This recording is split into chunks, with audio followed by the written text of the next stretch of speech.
Problema aí. Alô, alô? Oi, gente. Alô? Oi,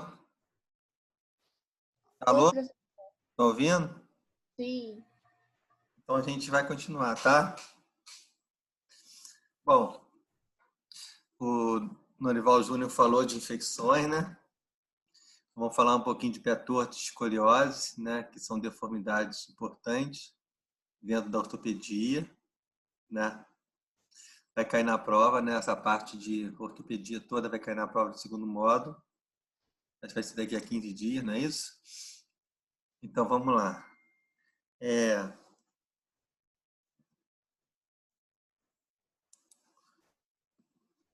Pé torto congênito, né? O famoso PTC, que todo mundo fala, PTC é o pé torto congênito, tá bom? É um pé, né, que ele fica normalmente nessa posição. Quando a gente estuda pé torto congênito, né, na residência, a gente vê vários tipos. Tem ele virado assim para dentro, que é o mais comum. Tem o pé torto que ele fica para fora, mas assim, para a gente vai ser importante esse pé aqui, ó, que é o mais comum.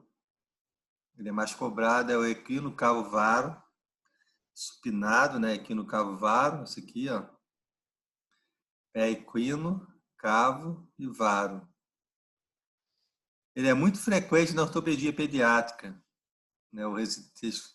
Vocês, se alguém for fazer residência depois, vai ver que na ortopedia pediátrica é muito importante. E ele tem aqui, ó, na parte posterior do pé, né? Na parte posterior, ele tem um equino e um varo. Ah, o que que é isso? Equino e varo. Imagina você ficar na ponta do pé. Se eu fico na ponta do pé, eu fico com o pé equino, né? Na ponta do pé. E varo é quando ele fica um pouquinho virado para dentro. Se fosse valgo, seria virado para fora, mas como é varo, ele é virado para dentro. Na parte do médio pé, na fisiopatologia, ele dá o cavismo, que é o pé alto. O pé chato é aquele pé que fica sem curvas, né? E o pé cavo é um pé muito alto. E na parte do antepé, isso aqui, ó, isso aqui é o antepé, né? Antepé, ó, isso aqui é o antepé. Na parte do antepé, a gente tem adução. Adução quer dizer, o pezinho fica virado para dentro. Se fosse abduzido, o pezinho fica virado para fora. Então, assim, na verdade, o que acontece? A gente tem vários tipos de pé torto, né? Por exemplo, talo vertical, plano valgo. Mas o mais comum é isso aqui, ó. Equino, cavo, varo. É o que a gente vai cobrar a vocês. Equino, cavo, varo, tá? Esse pé aqui, ó. Ah, e quando que você faz assim, o diagnóstico? Normalmente o diagnóstico é um pé torto congênito. O diagnóstico é feito no nascimento, tá bom? Tem aqui, ó, uma incidência, né, diferente, por exemplo, nos Estados Unidos, 1 para cada 1.000 nascidos vivos. Aqui em São Paulo, na Escola Paulista, é um pouco mais, ó, 2,17 para cada 1.000 nascidos vivos. Tem uma característica, o pé torto congênito, que metade é bilateral. Metade deles acontece dos dois lados. E mais no sexo masculino. Tá bom? Então, muito mais no sexo masculino. Professor, você pode ficar de novo aqui no cabo varo, que você mostrou na figura, por favor, que eu não entendi muito bem? Equino cavalo é o seguinte, ó, equino e varo acontece na parte posterior do pé. Equino é o pé. Imagine você ficar na ponta do pé, você está com o pé equino. Tá bom? Se você tiver com o pé ele virado para dentro, no caso aqui a parte posterior está virada internamente, isso aqui é chamado de varo. Se essa parte posterior aqui tivesse virado para fora, seria valgo, mas é virado para dentro, é varo. Na parte do meio do pé, na articulação tarso-metatarsica, fisiopatologicamente, a gente determina se o pé é chato ou o pé é cavo. Cavo é o pé alto, que ele não encosta a planta no chão, né? Ele é alto. E a parte da frente do pé, ele tem uma adução, quer dizer, o antepé aqui, ó, ele é voltado para dentro. Se fosse um pé, porque na verdade, eu não trouxe a foto. Se fosse um pé plano, abduzido, por exemplo, plano valgo, que eles chamam, seria um pé, em vez de ser virado para dentro, seria um pé virado para fora. E normalmente é um pé chato associado a isso. Mas assim, eu trouxe essa foto aqui porque é a foto comum e a foto cobrada, na verdade, né? Esse pé equino, cavo, vara, entendeu? Entendi. Obrigado, professor. É a posição do pé, na verdade, né? É a posição que fica o pé ao nascimento, né? Tá? A atitude que ele toma ao nascimento. Tá? A etiologia desconhecida, né? É uma doença congênita, a criança nasce com o pé torto, mas é a etiologia desconhecida. Algumas teorias, né? Alguns estudos, por exemplo, estudos relacionados fator familiar, né? Se os pais têm pé torto congênito, tem mais chance de a criança desenvolver um pé torto ao nascimento. Histórias de tabagismo também, durante a gestação, né? Na verdade, algumas teorias, mas assim, como quase todas as patologias que a gente viu até hoje em ortopedia, né? Etiologia desconhecida, tá bom? Aí, por que acontece esse pé aqui, ó, equino, cavo, varo? Por que acontece isso? Porque na fisiopatologia, o que acontece? Aqui eu tenho o talos, ó. Olha os ossinhos do pé. O talos está aqui. Embaixo do talos o calcâneo. Na frente do calcâneo navicular. Na frente do talos aqui, ó, da cabeça do talos o navicular, ó. Na frente do calcâneo cuboide. Na frente do navicular as três cunhas. Depois metatarsos. Tá bom? O que acontece? Tem isso aqui, às vezes a gente até pergunta em prova para você, porque isso é importante, ó. Aqui eu tenho o talos, ó. Lembra da fratura do talos? Talos tem uma cabeça, né? Um colo aqui, uma cabeça, ó. O que acontece? Uma luxação medial dos ossos em relação à cabeça do talos, ó. Aqui está a cabeça do talos, ó, o navicular, ó, que teria que estar aqui junto à cabeça do talos, ele luxou medialmente, junto dos outros ossos. Então, às vezes, a gente pergunta isso em prova. O que aconteceu? É uma luxação medial do complexo formado pelo ossos em volta do talos, né? Quais são os ossos? Ó? Navicular, calcâneo, cuboide, as cunhas, esse complexo aqui fez uma luxação medial em relação à cabeça do talos. Tá? Luxação medial do complexo formado pelo navicular, calcâneo e cuboide em relação à cabeça do talos. Isso gerou o quê? Gerou esse famoso pé equino, cavo, varo, né? E aí o que acontece? Como é que eu vou corrigir isso? Na verdade, o tratamento inicial é manipulação. Como é que a gente vai manipular? Tá vendo o polegar do médico aqui, ó? O polegar do médico está na cabeça do talos, ó. Aí o que ele faz? Ele puxa o complexo que saiu medialmente para a posição mais normal um pouco, ó. Aí o que ele faz? Ele põe um gesso. O gesso vai mantendo uma posição mais fisiológica do pé. Aí ele vai tendo que trocar o gesso toda semana. Isso é um método de tratamento. Tá bom? Aqui, ó. Ele corrigiu aqui, ó. Isso aqui é o calcânio, ó. Se eu tiver virado para dentro, calcânio é varo. Se eu tiver o calcânio virado para fora, é valgo. Então ele corrigiu o varo, tá mais neutro aqui, né? Então com isso se consegue um tratamento, né? Se pode fazer o diagnóstico de pé torto congênito no pré-natal, antes do nascimento, pode, com ultrassom. Mas assim, qual que é a grande vantagem de você fazer esse diagnóstico pré-natal com ultrassom?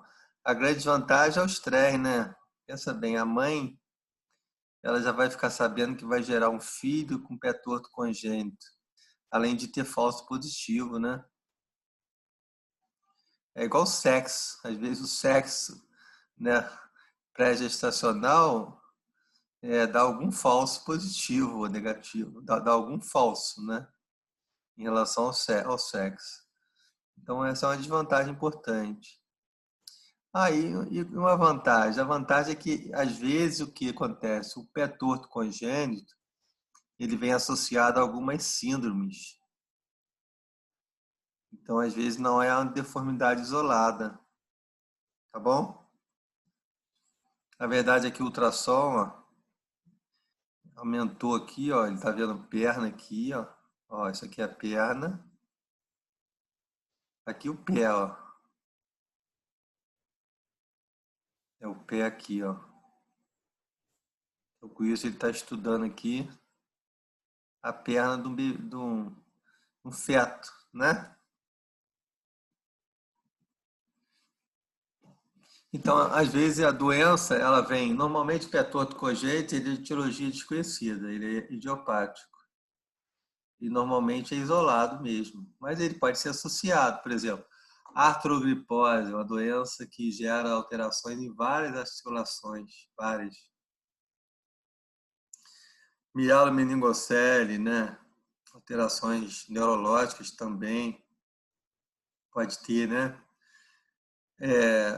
Algumas síndromes. E o postural. O postural é um pé torto que é o de melhor prognóstico. Por quê? Porque ele melhora espontaneamente. O postural é um pé que ele quando a criança nasce, você nota o pé virado um pouquinho para dentro, mas ele vai corrigindo naturalmente, porque ele não tem aquela luxação da talo calcâneo navicular, navicular calcâneo cuboide em relação ao talos, assim, importante, que necessita tratamento. Então ele melhora espontaneamente. Bom, a gente vai estudar o pé equino cavo varo, né? Que é o pé torto congênito clássico. E quando que isso aqui é questão de prova, quando você inicia o tratamento? Assim que você faz o diagnóstico. O ideal é quando a criança nasceu, né? No primeiro dia, né, em que você viu a criança, já começar a tratar. E existem vários métodos de tratamento. Kite é o método clássico. Por exemplo, eu peguei o método Kite na residência. Kite, um autor famoso que, né, que tratava conservadoramente também, né, o pé torto congênito.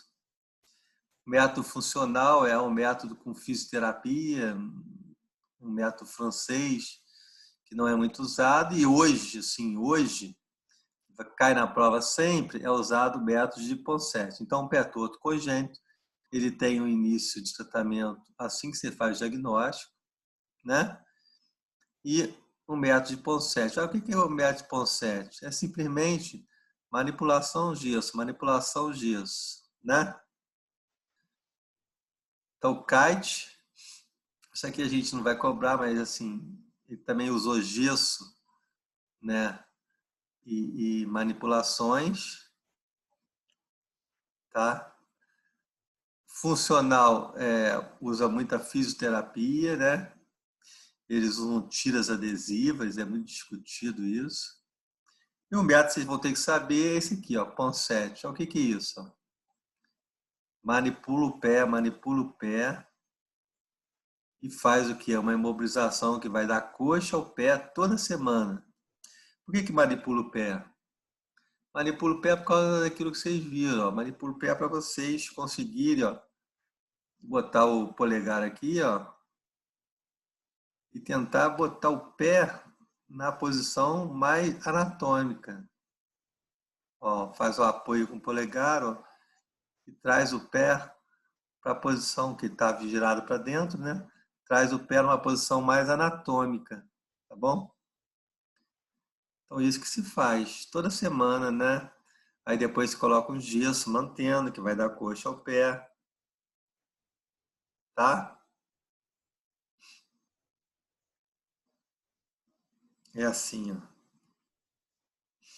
Né? Então, você, ó, põe o dedo no polegar, põe o polegar aqui, ó, na cabeça do talo, manipula o pé para ele ter um... Fica manipulando alguns minutos para você ter uma maior mobilidade entre as articulações, né? Melhorar aquela contratura ligamentar, fica manipulando alguns minutos e depois coloca um gesso, né? E o gesso, tá vendo? Você primeiro faz um gesso assim no pé, tentando moldar direitinho o pé, ó. E depois você engloba o joelho. O gesso ele tem que ser íngnuo, né? Vai dar coxa ou cruro, ou íngnuo, cruro, podálico. Vai dar coxa ao pé. Tá? E toda semana troca. Então ele vai dar coxa ao pé e toda semana troca. Ele pode, em metade dos casos, ser bilateral, pé torto congênito.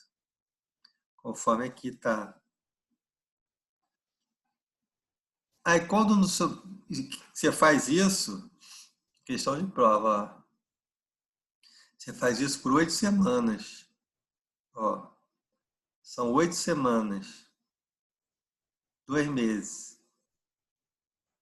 Tá? Aí quando não se resolve com esse tempo, você pode fazer o tratamento cirúrgico. Um tratamento muito comum, porque a deformidade mais difícil de corrigir é o equinismo. Imagina você na ponta do pé, você está com o pé equino. Equinismo. O equinismo você pode corrigir com cirurgia. Através de quê? Tenotomia do tendão de Aquiles, que é o tendão calcâneo. Tenta alongar um pouco o tendão de Aquiles. Né? Isso aqui, ó. Aqui é a parte do pé. Aqui é a parte posterior do calcâneo, ó. E aqui, ó, tenotomia, um bisturi cortando aqui a inserção do tendão de Aquiles. Tenta-se, com isso, fazer um alongamento do tendão de Aquiles. E às vezes se corrige o equinismo. Quando não se obtém, justamente o que está falando aqui, porque é uma questão assim clássica, não, né? Quando não se obtém a correção do equilíbrio com as manipulações e trocas gessadas semanais, né? Indica-se a realização de tenotomia percutânea do tendão de Aquiles. Tá bom?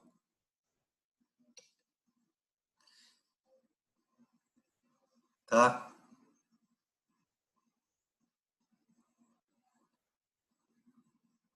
Aí depois de 2 meses de tratamento com gesso, você tem que manter a correção. Aí como é que eu mantenho a correção? Se usa uma barra de dupla abdução. Dennis Brown. É uma barra clássica que se usa, isso aqui, ó. Você usou o tratamento, fez o tratamento, né? Você conseguiu uma boa correção. Normalmente se consegue tratamento conservador. O principal tratamento do pé torto congênito, ele é conservador, tá? Você consegue, né? E mantém depois de 2 meses um tratamento com essa barra chamada barra de dupla indução, Dennis Brown, por exemplo, aqui, ó. E mantém assim o paciente até basicamente ele chegar à idade da marcha. É um tratamento longo, ó. 8 dias de vida, ó. O pé equino cavo varo, né, clássico. Com 5 anos de vida, ó, um pé bom, né, plantígrado. Ó, você olhando de frente, ó, bilateral, a planta do pé está apoiando no chão. Então, o pé plantígrado. Ele é plantígrado. A intenção do tratamento é que você faça com que a planta do pé apoie direitinho no chão até antes da criança ter idade de marcha, até antes de 1 ano de idade. Você tem que fazer tudo para acontecer isso. Até a cirurgia, né? Tá? Aqui, ó. 6 dias de vida, ó. Pé equino cavo varo, ó. Importante, né? Bilateral. Após o método de Ponseti, ó, 2 meses de vida, olha como é que se corrigiu, ó. E quando eu não consigo corrigir o equilíbrio, você pode fazer uma tenotomia percutânea do tendão de Aquiles. E depois, ó, um paciente foi tratando com aparelho de dupla abdução. Tá bom? Tratamento cirúrgico, ó. A criança, ela não pode iniciar a marcha com os pés deformados, de jeito nenhum. Se a criança iniciar a marcha com os pés deformados, a gente não teve bom resultado, né? O paciente vai ter sequela. Então, todos os meios devem ser empregados para isso, inclusive a cirurgia. Classicamente, se eu tenho um pé que ele está assim, ó, equino, cavo, varo, como é que se faz a cirurgia? Liberação das estruturas, o quê? Posteriores e mediais do pé, claro, ó.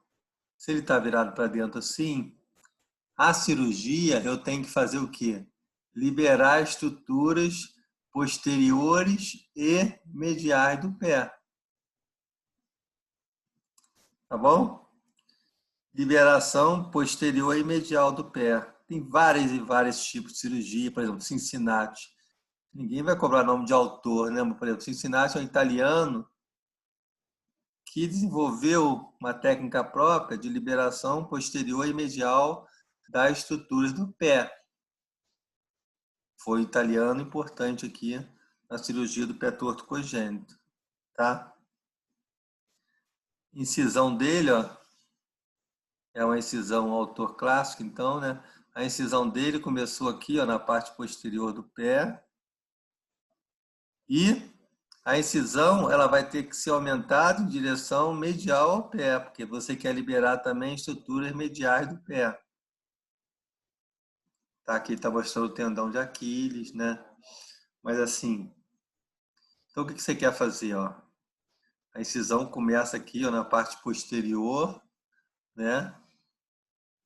Do pé, ó, e vai em direção à parte medial do pé. Na verdade, é uma cirurgia que você vai querer alongar tendões, ó, isso aqui é um tendão, né? A gente vai querer alongar tendões e vai querer abrir cápsula articular. Então a gente tem, ó, um acesso importante, né?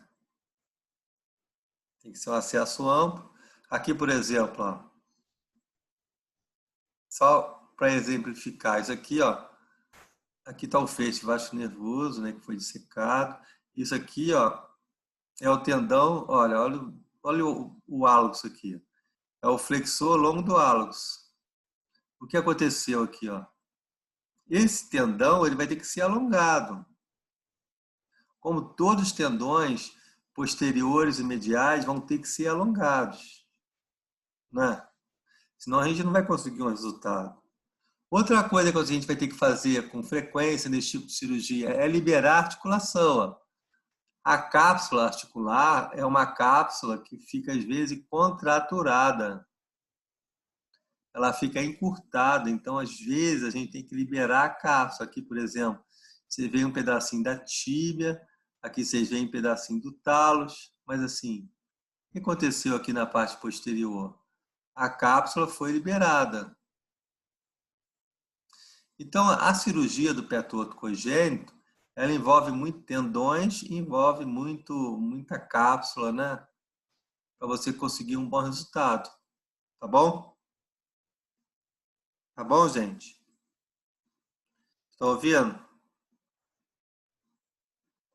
Estão ouvindo? Aqui, ó. Acesso amplo, né? O que é isso aqui, ó? É um fio. Às vezes a gente tem que segurar o pé na posição que eu quero com esse fio aqui, ó, um fio que atravessa a articulação, né? Às vezes acontece isso. E aqui o fechamento da pele. Então lembre do método. Quando a gente estuda pé torto congênito, não é? O tratamento começa quando faz diagnóstico ao nascimento. O tratamento é pelo método de Ponseti, que é um método de manipulação, basicamente, gesso, né? Toda semana você troca o gesso, manipula, dura 2 meses. Se a gente não conseguiu com um tratamento conservador um bom resultado, tem que se fazer um tratamento cirúrgico. O tratamento cirúrgico consiste na liberação posterior e medial. E a correção tem que ser mantida com aparelho de dupla abdução. Não esqueçam disso. Tá? Outra deformidade importante é essa aqui, ó. Vocês já ouviram falar, ou vocês têm um conhecido que teve, ou alguém da família que teve, né? Ou que tem, escoliose. Ó, é escoliose. Isso aqui, ó. Escoliose é uma deformidade da coluna, né? Escoliose, ela quase sempre é igual o pé torto. A gente acabou de falar que o pé torto congênito, ele é de etiologia desconhecida. A escoliose, a mais comum também é idiopática, de etiologia desconhecida. A escoliose ela é mais comum na menina adolescente e de etiologia desconhecida. Aqui está uma escoliose, ó.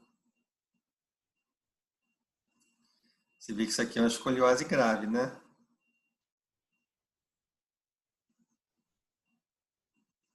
A cirurgia de coluna é muito desenvolvida na Alemanha, principalmente a cirurgia de escoliose.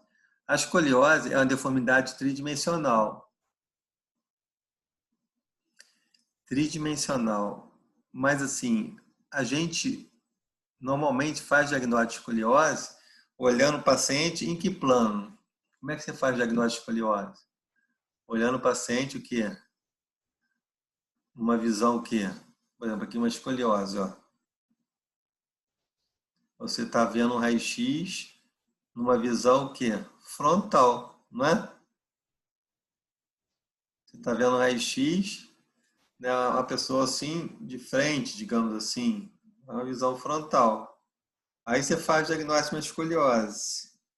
E a escoliose, ela é caracterizada por um desvio no plano frontal de mais de 10 graus. Só que a escoliose é uma deformidade tridimensional, né? Na verdade, a escoliose, ó, a vértebra roda, então ela tem deformidade no plano frontal, no plano sagital e no plano transversal. Imagina aqui, o plano frontal você está olhando de frente, isso é um plano frontal. O plano sagital você está olhando de lado. E o plano transversal é como se eu estivesse fatiando uma pessoa, certo? Então, a escoliose é uma deformidade tridimensional. Mas a gente faz o diagnóstico lá, fazendo um raio-x, né, de frente, digamos assim. Aí vai ter lá um desvio para o lado direito ou para o lado esquerdo de mais de 10 graus. Aí eu tenho um diagnóstico de escoliose. Certo? Então aqui, ó, é uma menina adolescente com uma escoliose. Eu olhando para a menina, às vezes eu vejo aqui, ó, a deformidade, né? Eu nem fiz raio-x ainda. Aí se você colocar igual um nível de obra, não sei se vocês já viram um nível de obra de pedreiro, é um nível assim, é isso aqui mesmo, você coloca eles chamam de escoliômetro, você põe aqui no dorso, manda a criança, adolescente, inclinar para frente, aí você põe isso aqui no dorso, aí aparece lá um desnivelamento, né? Digamos, de 20 graus. Tá? Etiologia, igual a gente falou, ela é desconhecida. Quase toda a escoliose ela é idiopática. E quase toda a escoliose acontece em meninas adolescentes. Aqui uma cirurgia de escoliose, uma cicatriz, né? Aqui uma cicatriz na crista ilíaca, porque na escoliose normalmente se usa enxerto, muito enxerto de osso, principalmente antes hoje tem muito enxerto sintético, né? Mas antes tinha que colocar enxerto de osso da própria pessoa, usou crista ilíaca aqui, ó. Aqui uma síndrome, né, associada a uma escoliose, uma pinta. Aqui uma escoliose congênita, ó, uma representação de uma escoliose congênita, ó. Aqui se vocês perceberem, ó, aqui está a vértebra normal, ó. Os pedículos aqui que são esses olhos, né? Aqui uma vértebra, ó, que só tem uma metade da vértebra formada, é a chamada hemivértebra. Hemivértebra, metade da vértebra. Então isso aqui vai gerar escoliose. Porque só esse lado aqui formou uma vértebra, vai desviar, vai levar a escoliose. Aqui uma barra, né? Isso aqui também, ó. A barra é uma fusão óssea em algumas vértebras aqui de um lado, ó. Então ela vai crescer aqui e aqui não vai crescer. Isso aqui vai gerar escoliose. Essa escoliose aqui, ela é congênita. Mas quase todas as escolioses, elas são de etiologia desconhecida, ela é idiopática. Tá bom? Aqui é uma escoliose congênita, que ele quis mostrar aqui, ó. Aqui eu tenho uma vértebra normal. Aqui outra vértebra normal. Aqui em cima uma vértebra normal. E aqui, ó, onde tem esse número aqui, uma hemivértebra. Grave, ó. 72 graus de desvio, ó. Isso aqui é grave, né? Aqui, ó. 92 graus de desvio, mais grave ainda.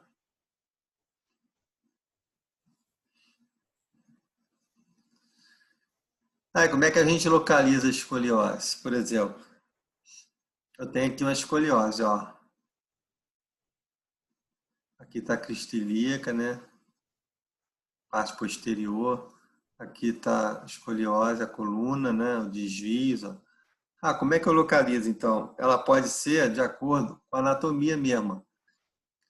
Ela pode ser cervical, ela pode ser torácica, pode ser lombar. E pode ser na transição. Cérvico-torácica, tóraco-lombar, lombo-sacral. Ah, como é que eu sei que ela é cervical, que ela é torácica, por exemplo?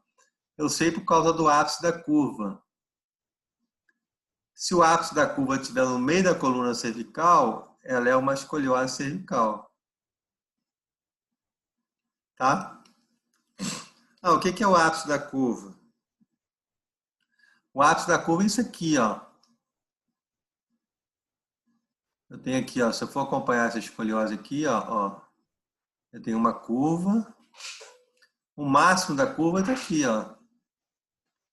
Então, eu localizo a escoliose assim, né? Aqui, ó. O máximo da curva está aqui, ó. Certo? Então, esse é o ápice da curva. Ah, como é que eu vejo essas coisas assim? Ápice da curva. Eu vejo através do método de Cobb, que é uma medida. É quando eu consigo medir o ângulo. Então, o que acontece? A escoliose, presta atenção aqui nesse quadro aqui. A escoliose, ela tem um início e um fim. Então, ó, eu tenho o início dela, depois ela tem um ápice, que é a curvatura máxima, e depois ela tem um fim. Então, ela tem ápice da curva e tem vértice terminal. Então, você pega aqui essa paciente, ó, a escoliose dela, ó, ela começa, né? Quando a vértebra começa a virar, ó. Começa, vem, aí tem um ápice aqui, ó. Depois ela vai, e aqui ela termina. Ah, e como é que eu sei isso? Na verdade, a gente sabe isso medindo o ângulo de Cobb. Ângulo de Cobb. Vou aqui na frente só para vocês entenderem.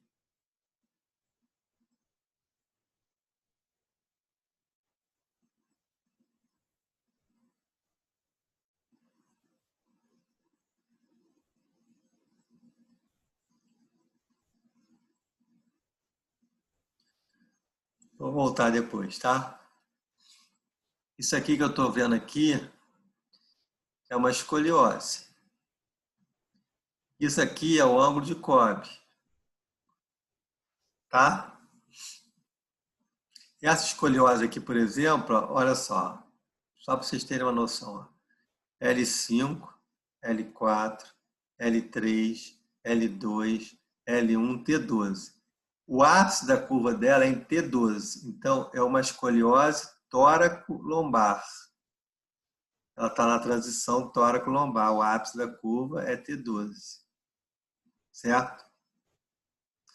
Aí vocês vão pegar uma régua.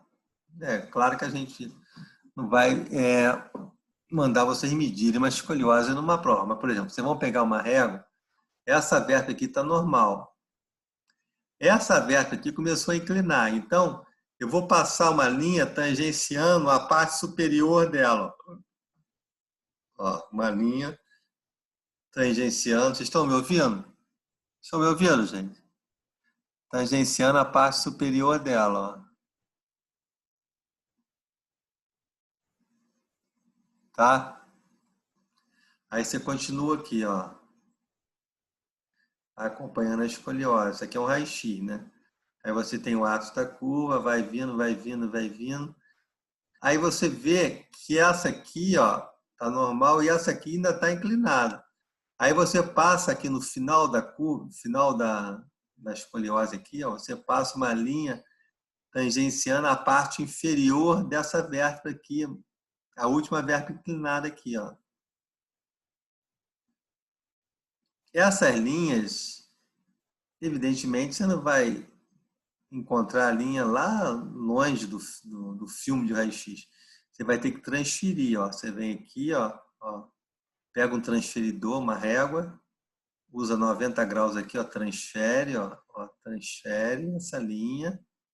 Aí você vem com essa linha de baixo aqui, ó, mesma coisa. Pega um transferidor que é uma régua, usa 90 graus, transfere.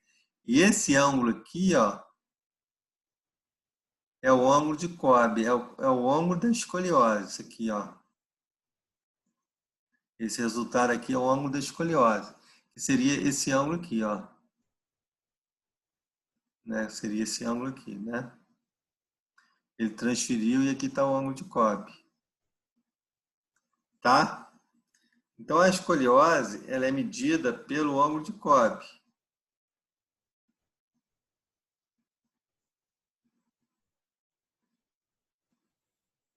Isso aqui, ó. Você mede pelo ângulo de Cobb. Você usa esse método aqui para medir. Aquele método que vocês viram ali. Agora, a escoliose ela pode ser Infantil, né? Isso aqui não tem tanta importância para até 3 anos de idade. Juvenil, ó, de 4 a 10 anos de idade, mas ele é muito mais comum no adolescente, na menina adolescente, de 11 a 17 anos de idade. E pode ser também no adulto, quando não tem mais potencial de crescimento acima de 18 anos de idade. Tá? Aqui é uma menina adolescente com uma escoliose, certo? Aí, a curva primária é uma curva que é a mais importante. Por exemplo, você tem uma curva aqui, ó. A curva vira coluna, uma escoliose. Só que, evidentemente, eu tenho que compensar, né? Se eu não compensar, o que acontece? A criança vai ficar virada para o lado. A criança ela tem que ficar reta, olhando para frente, né? Olhando para o horizonte, ela tem que compensar. Então, ela tem curvas secundárias ou de compensação, né? Eu tenho curva aqui, ó,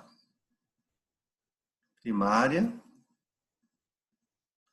e tem essa curva aqui que está compensando, porque senão a criança vai ficar andando de virada inclinada para um lado, né?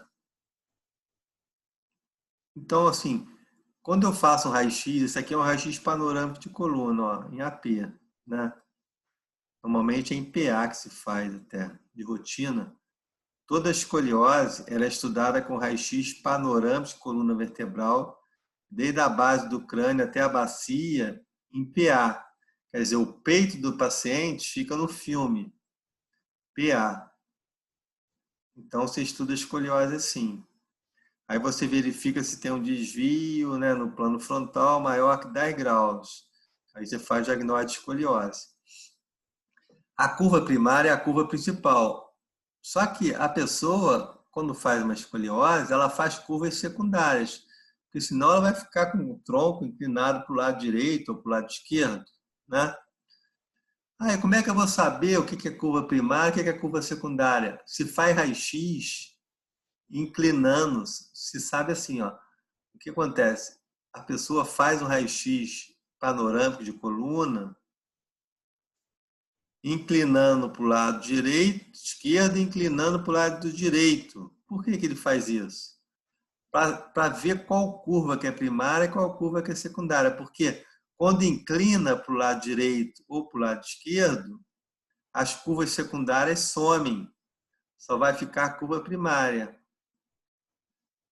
No caso aqui, ó, o que ele quis mostrar aqui, ó? Isso aqui, ó, é uma curva primária. Ó, isso aqui, ó, é uma curva primária. Quando ele inclinou para o lado direito e para o lado esquerdo, aqui deu um exemplo. Ó. Ele inclinou aqui para o lado esquerdo, ó, essa curva aqui sumiu. Ó. Essa aqui sumiu. Está reta aqui. Ó. Essa curva sumiu. Então, essa é uma curva secundária. A gente tem que tratar, né, com colete, ou então tratar com cirurgia a curva primária, nunca a curva secundária. Por isso que tem que fazer um pré-tratamento, né? Com radiografia, muito bom. Né? Quanto, por exemplo, idade. Se a escoliose aparece no estirão de crescimento, é perigoso isso. Por quê? Porque a escoliose ela pode passar de 10 graus para 40 graus sim, em questão de meses. Porque a criança está no estirão do crescimento, por exemplo. Então, muito cuidado, né?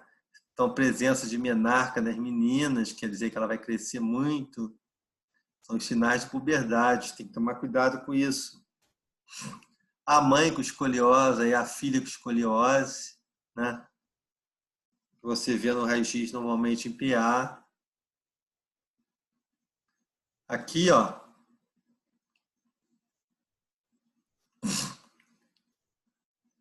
Aqui, ó. Aqui. Por exemplo, o sexo do paciente não é importante na patologia, A escoliose é mais comum na menina adolescente. Quanto maior o valor angular da curva, uma curva de 50 graus, maior a chance de haver progressão da doença.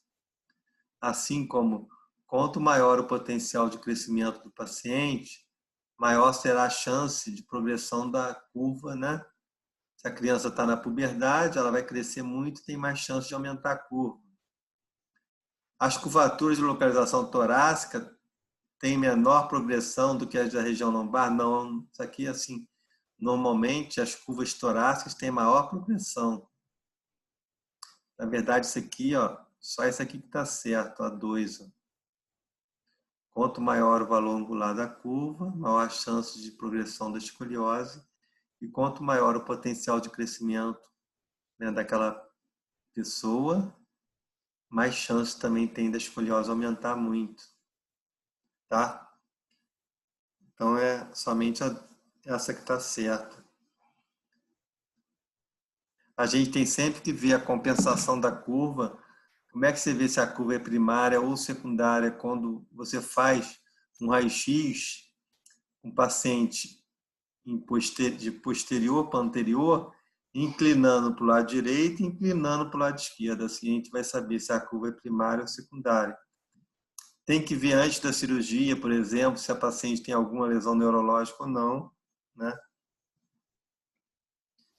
Tem que se observar aqui, ó, o desnivelamento do tronco, ó. Imagina essa adolescente, se não tivesse curvas de compensação, ela ficaria inclinada para o lado aqui, ó, a escoliose dela está aqui, ó, principalmente, ó, ela estaria inclinada para o lado esquerdo.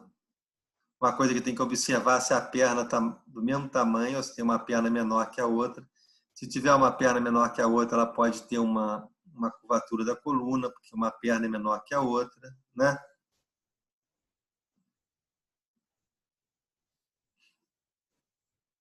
O que é teste de Adams? É a flexão da coluna, o joelho em extensão, as palmas das mãos juntas, verificando essa rotação vertebral e o nível de cifose. É aquele teste em que você, ó, manda a paciente inclinar para frente e você coloca esse aparelhinho aqui chamado de escoliômetro e determina se tem muita rotação vertebral. Quer dizer, quanto mais rotação da vértebra, mais difícil tratar. Lembrar que a escoliose, ela não é só num plano, né, no plano frontal, no caso, mais de 10 graus no plano frontal. A escoliose é uma deformidade tridimensional. A vértebra pode ter rotação e ela tem alterações no perfil, né, de lado, na parte sagital e na parte transversal também, ó. Por quê? Porque a vértebra fazendo rotação, o que vai acontecer se for na região torácica, por exemplo? A costela vai fazer o que aqui, ó? Como é que é o nome disso aqui? Gibosidade. Gibosidade, né? Deformidade importante, tá? Aqui, ó. Se essa menina inclinar para frente, ela vai ter uma gibosidade aqui, ó, do lado direito. Lembrar que o raio-x da escoliose é o raio-x, ó, que se faz em PA e perfil. Quando existir diferença de uma perna, discrepância de membros inferiores, vai evidentemente ter um desnivelamento da pelve na posição ortostática. O que é a posição ortostática? Em pé. Pessoa em pé. O paciente faz uma escoliose sem rotação vertebral. Cuidado com isso. Porque às vezes a perna tem 3 centímetros mais curta que a outra e a pessoa faz uma escoliose, mas sem alteração de vértebra. É por causa da diferença da perna.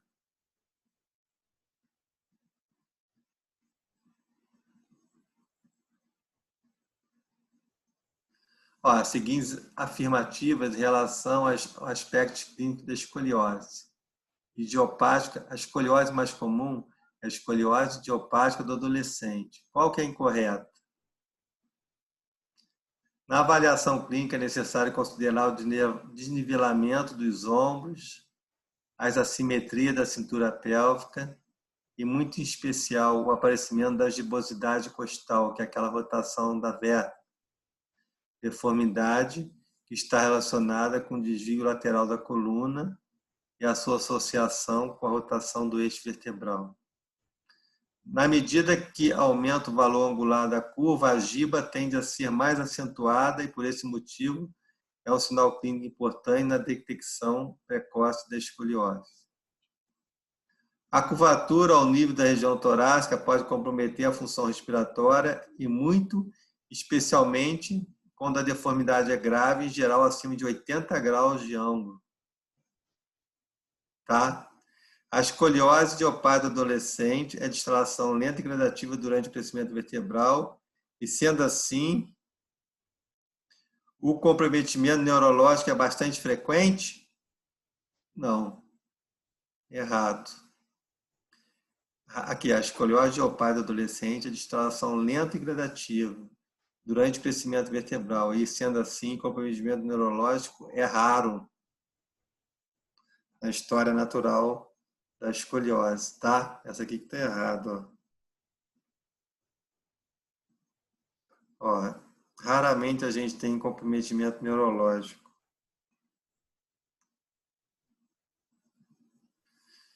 O raio-x é assim, ó. Raio-x da escoliose tem que ser em pé, claro. Duas incidências. PA, o raio entra posterior, o filme está na frente, perfil. Expondo toda a coluna vertebral num filme panorâmico. Então, o raio-x tem que ser panorâmico da coluna vertebral. Tá? O que é panorâmico? É desde a base do crânio até a bacia. Tem que ser um filme de 91 centímetros. Não é qualquer lugar que faz isso, não. Por exemplo, aqui na região, só Volta Redonda que tem. Vassoura não tem, Valença não tem, Barra do Piraí não tem. Um raio-x panorâmico de coluna vertebral tem que fazer em Volta Redonda. Posição em pé, PA e perfil. Aqui está a escoliose. Ah, você está vendo duas curvas, uma de 50 graus e outra de 35 graus. Como é que eu vou saber qual é a curva primária e qual é a curva secundária? Ah, o que eu tenho que fazer aqui? Fazer esse raio-x, mandar o paciente inclinar para o lado direito, teste de inclinação, inclinar para o lado esquerdo, com isso eu vou ver qual curva que é verdadeira. Né? A falsa vai sumir. Ou para o lado direito ou para o lado esquerdo. Então, isso aqui que a gente pergunta na prova. Ó. Ângulo de Cobb, método de Cobb, você mede valor angular. 30 graus, 40 graus, 50 graus. Maturidade esquelética. A maturidade esquelética é importante porque quanto mais potencial de crescimento o adolescente tiver, mais chance de a curva aumentar. Como é que eu vou ter uma noção da maturidade esquelética? A gente pergunta em prova também, através disso aqui, ó. Bom, isso aqui é o ângulo, né, que a gente falou, ângulo de Cobb, aqui no caso 90 graus, ó. Desculpa, 90 graus não, 90 graus você transfere aqui, ó. Você passa uma linha tangenciando a parte superior da vértebra, no início da curva. Você passa uma linha tangenciando a parte inferior da vértebra, no final da curva. Transfere aqui, ó. Transfere aqui você tem o valor da escoliose, o ângulo de Cobb.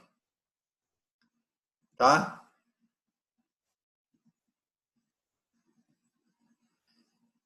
E como que eu vou saber a maturidade esquelética? Você faz o raio-x da bacia. O raio-x da bacia aqui, ó. Por quê? Porque a bacia, por exemplo, 11, 12 anos de idade, a bacia ela tem uma ossificação na crista ilíaca. Tá? É chamado de índice de Risser. Então, você tem que guardar ângulo de Cobb e índice de Risser. Índice de Risser estuda a maturidade esquelética. É a ossificação, né, da cartilagem de crescimento aqui, ó, na apóstole do ilíaco, que é dividido em 5 graus. Como é que é isso? Ó, se ossifica só essa parte lateral aqui, ó, ainda tem um alto potencial de crescimento. Risser 1. Se ossifica até a metade aqui, mais ou menos, ó, Risser 2. 3, 4. Quer dizer, você divide a crista ilíaca em 4 partes. Quando funde, é Risser 5. Então, você tem aqui, ó, você divide a cristelia aqui, ó, em 4 partes, ó. Aqui ossificou a primeira parte, ossificou a segunda parte e está ossificando a terceira parte. Então, Risser 3, mas tem potencial de crescimento, ó. Aqui ossificou a 4 partes, as 4 partes já da crista ilíaca, ó. Mas tem potencial de crescimento, porque não fundiu ainda a crista com o restante do osso aqui, ó. No Risser 5, já fundiu a crista com o restante do osso. Aqui é Risser 5. Então, o índice de Risser estuda a maturidade esquelética. Você pode ter 1, vai crescer muito, né? 2, 3, 4, vai crescer pouco, mas vai crescer. E o 5 já não cresce mais. Vocês estão na idade, vocês, né, alunos aí, provavelmente estão no Risser 5. Você já tem muito mais potencial de crescimento. Tá bom? É o fechamento da cartilagem de crescimento. Então, a gente vai perguntar para vocês ângulo de Cobb, índice de Risser, né? Você pode estudar também potencial de crescimento na vértebra, por causa da apófise anular, mas é mais difícil, né? A visualização no raio-x é muito mais difícil a gente visualizar aqui, ó, essas apófises anulares na vértebra, então é mais fácil da bacia. Por isso que o índice de Risser é o que vai ser cobrado, porque é mais fácil a visualização. Isso aqui, ó, índice de Risser, tá bom? Tratamento da escoliose, ó. A gente pergunta também tratamento, ó. Se a escoliose ela é pequena, até 20 graus, você só observa. Se faz raio-x de 3, 6 meses, observando se vai progredir, principalmente com potencial de crescimento elevado, né? Ó, curvas de 25 a 30 graus que tenham demonstrado progressão em criança e na fase de crescimento, tem que se fazer colete. Então, até 20 graus você só observa.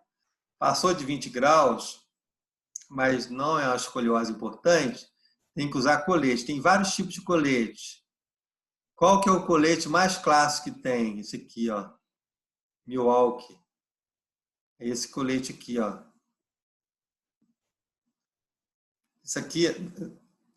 Isso aqui é uma cama especial para fazer o molde do colete, quer dizer, para você fazer as medidas do colete.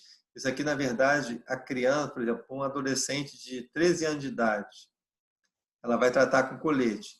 Aí se faz uma tração, né? Na verdade, você tem que puxar um pouquinho os membros inferiores e puxar um pouquinho a parte de cabeça e cervical para fazer uma tração e fazer a medida do colete certinho. Porque o colete ele vai ser usado por muito tempo, ele pode machucar. É isso aqui, ó. Então, ó, você tem um colete olhando por trás, ó, uma parte de polietileno, um apoio na base do pescoço, né? Na cabeça aqui, ó. 2 barras posteriores, ó. Almofadas, né? Ele tem aqui uma barra anterior, ó. É o colete de Milwaukee, ó. 2 barras posteriores, é o mais usado, esse aqui, ó. Esse Milwaukee aqui, ó, o mais usado. É o colete que você tem aqui, ó, 2 barras posteriores, tem uma parte da bacia de polietileno, tem um apoio cervical e tem almofadas que vão tentar corrigir a curva. Olha aqui, ó. Esse colete aqui, ó, ele tem aqui, ó, um apoio na pelve pelo polietileno, né? Tem um apoio cervical e tem um apoio aqui embaixo do ombro, ó. Mas essa almofada aqui é uma almofada que está colocada no ápice da curva. Ah, por que ela está colocada no ápice da curva? Porque ela está empurrando o ápice da curva, tentando melhorar a escoliose. Isso é um tratamento conservador. Aqui, ó, essa almofada aqui, ó. Ela vai tentar empurrar a curva né, a posição melhor. Então, o tratamento conservador são escolioses menores, né, 25 até uns 40 graus, né, para você tentar usar o colete. E lembrar que a curva é muito pequena, você observa. E aqui, ó, é uma adolescente, ó, que fez um tratamento conservador, né, 12 anos de idade. Olha como é que é difícil tratar a escoliose, ó, 9 anos de segmento. Aqui, ela já está no Risser 5, quer dizer, parou de crescer. Era uma escoliose não muito importante, né? Por exemplo, 34 graus aqui, né? Aqui ficou em 30, parece. E fez um tratamento conservador, parou de crescer. Quer dizer, a coluna está, você olhando a adolescente, ó, você vê que ela está equilibrada, né? Ela não tem uma deformidade importante. Ela está compensada. O termo é esse, ela está compensada, ó. Ela não tem uma deformidade importante. Agora, tratamento cirúrgico, né? Isso aqui a gente pergunta em prova, ó. Guardem isso, ó. Tratamento conservador, como é, né? E o tratamento cirúrgico é sempre mais difícil, né? Tratamento cirúrgico são curvas maiores, ó, curvas torácicas maiores que 40, 50 graus, em pacientes com potencial de crescimento, e curvas maiores de 50 graus em pacientes que não têm mais potencial de crescimento. Então, basicamente são aquelas curvas grandes, né? Tem que fazer tratamento cirúrgico. O problema do tratamento cirúrgico, ó, é que a escoliose, normalmente, ela envolve várias vértebras, né? Então, você fazer artrodese em várias vértebras é difícil, né? É complicado, né? Tem que ser um serviço altamente especializado. E o tratamento cirúrgico tem que estar dentro da curva, tá? Por exemplo, você tem que fazer um pré-operatório perfeito, ó, porque a escoliose, isso aqui é o ângulo de Cobb. Ó, a escoliose, a artrodese, quer dizer, o tratamento cirúrgico, tem que ser nessas vértebras aqui, ó, que estão dentro da curva, tá?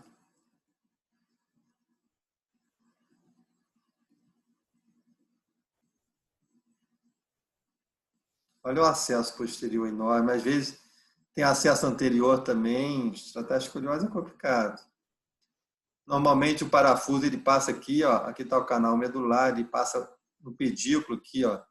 Essa região aqui, entre o corpo da vértebra, que é o corpo da vértebra, ó, e o processo transverso aqui, ó, essa região é um maciço ósseo chamado de pedículo. Quando se trata de escoliose, normalmente o parafuso ele passa pelo pedículo. Só que do lado do pedículo tem um canal, né? Você tem que tomar cuidado. E aqui, ó, uma escoliose tratada, ó, um bom resultado, né? Você olha aqui, ó, um paciente bem compensado, né? Ó, um raio-x que fotou a base do crânio aqui, né? Mas você pegou a região torácica, a lombar, a pelve aqui, ó, tá bem compensado, né? Aqui parece que está com 28 graus, tá bem compensado, né? Um tratamento cirúrgico, uma artrodese, ó, uma artrodese, ó, esse aqui é o sacro, ó, 5, 4, ó. Chegou até L3, ó, 3, 2, 1, T12, T11, T10. Uma artrodese de T10 até L3, ó. A cirurgia é muito bonita, né, numa escoliose com bom resultado. Aqui os parafusos, ó. As hastes, né? Essa aqui é uma haste. De um lado a haste, do outro lado aqui o parafuso. É uma cirurgia feita pelo cirurgião de coluna ou um neurocirurgião. Tem que ser altamente especializado nisso para fazer esse tipo de cirurgia. Tá bom? E a escoliose, eu só esqueci de citar rapidamente, ela pode ser direita ou esquerda. Desculpe aqui. Aqui, ó, você vai aqui no ângulo de cobre, aqui, ó.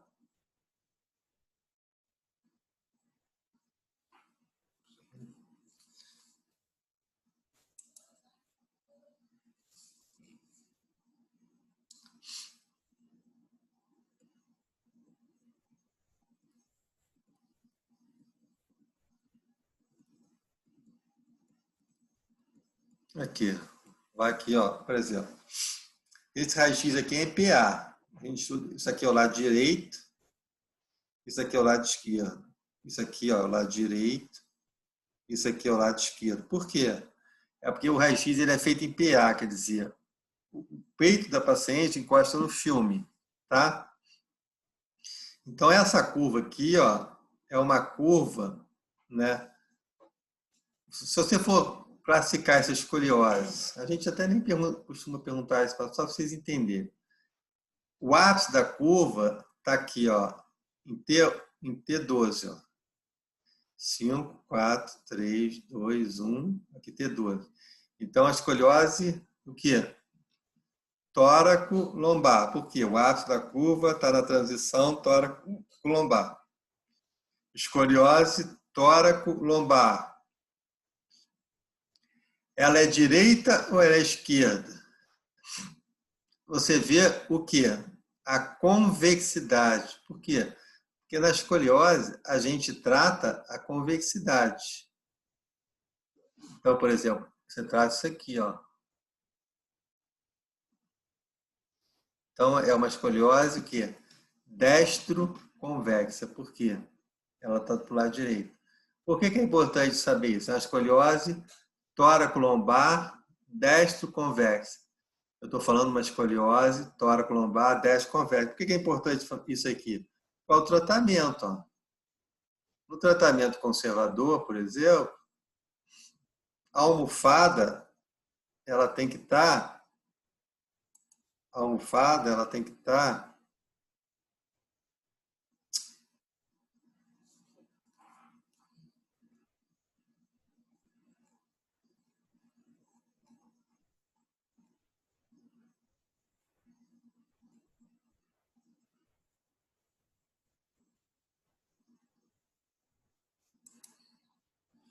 isso. A almofada ela tem que estar, ó,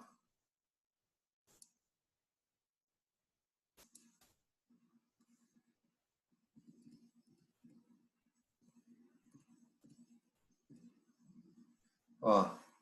Se for igual aquela escoliose lá, a almofada tem que estar na região tóraco-lombar do lado direito, para empurrar a curva, acertar, retificar a curva. Tá? Entenderam, gente? Eu sei que escoliose, né, pé torto congênito, infecções, são temas assim mais complexos, a gente tem que ter uma noção. Entenderam? Alô? Sim, professor. Alguém quer perguntar alguma coisa? Alguém quer perguntar? Então tá, gente. Boa noite para vocês, tá? Boa noite. Boa semana aí para vocês.